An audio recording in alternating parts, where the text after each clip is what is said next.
Japan actually arrived at this tournament in an injury crisis. Star winger Kaoru Mitoma, a torn hamstring, Takumi Minamino, a cruciate ligament injury, captain Wataru Endo, a persistent foot problem. All three were left out of the final World Cup squad entirely. On top of that, the one ace who did make the squad, Takefusa Kubo, was hurt in the opener against the Netherlands and sat this one out. On paper, this was a weakened Japan.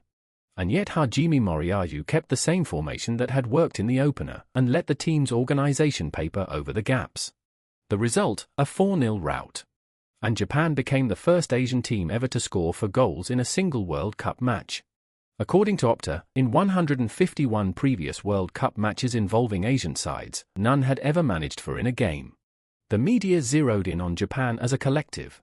The Athletic called Japan a slick team with various ways to hurt opponents, whose attacking shape constantly shifts. It was a night when organization completely covered for the absence of its stars. Even without their aces, Japan looked stronger, not weaker, and at the center of it was one forward. At the center of it was Ayase Ueda.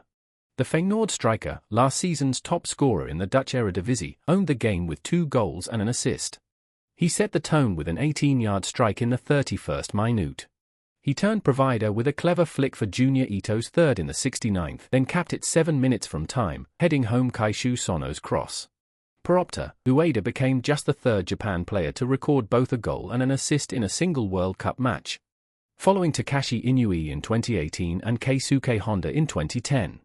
Narrow it to this tournament, and only 2 players have managed 2 goals plus an assist in one match, the Netherlands' Cody Gakpo and Ueda. The records didn't stop there. Daikai Kameda struck inside for minutes, Japan's fastest goal of this tournament.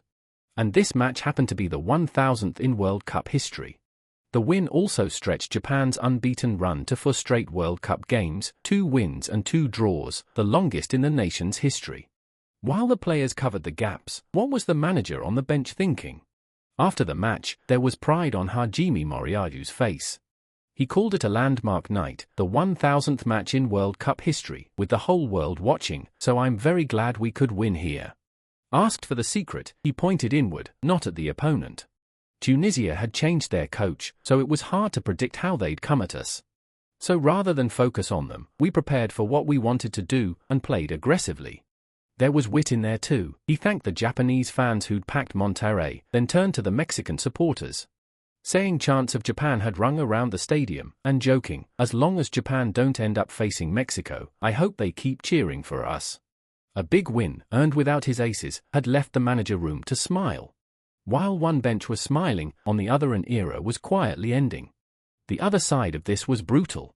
The defeat confirmed Tunisia's elimination, out after just 2 games, joining Haiti and Turkey. The reaction back home was closer to fury. Tunisian outlet Asaba News wrote that the team's humiliating, shameful display had continued. That Japan toyed with our defense as if it were a training session, that Tunisia were still nothing more than easy prey, and that the moment called for real reform. The alarm had been ringing already, after a 5-1 collapse against Sweden in their opener. Tunisia sacked Sobri Lamouchi, becoming the first team in World Cup history to change coach after a single match day. They turned to Hervé Renard as the firefighter, but the result was another heavy loss. Per Opta, Tunisia's 9 goals conceded are their worst tally at any World Cup. And losing consecutive World Cup matches by 4 or more goals makes them only the 4th nation ever to do so, after Greece in 1994, South Korea in 1954 and Bolivia in 1930.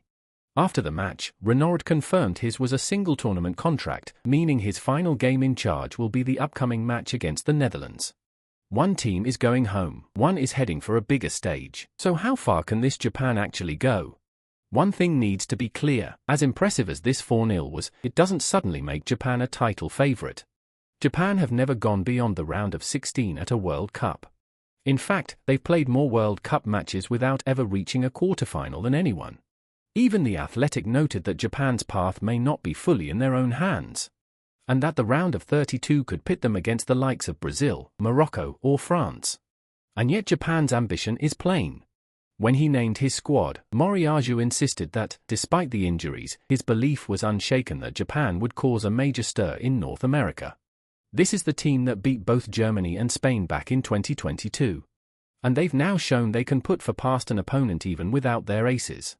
Not a title favorite, but more than enough of a dark horse to frighten a giant in the knockouts. That was the message this game left behind. Not a giant, but a team that knows how to topple one. That dark horse's real test is about to begin. So here's where it lands. With Mitoma, Minamino and Endo left out before the tournament, and Ace Kubo sidelined from the opener, Japan still tore Tunisia apart 4-0, behind Ueda's 2 goals and an assist. They reached a 4-goal mark no Asian side had ever touched at a World Cup on a night when so many of their key men were missing. On 4 points, second in Group F, they've all but booked their place in the round of 32. They closed the group against Sweden on June 26 in Dallas. Tunisia, meanwhile, are out after 2 games. Here's the forecast. Japan go through to the round of 32. The immediate task is the Sweden finale on June 26, climbing the standings to soften their knockout draw even slightly. They're not a title favorite, but on the evidence of a team that scored for without its aces, Japan won't simply step aside for a giant in the knockouts.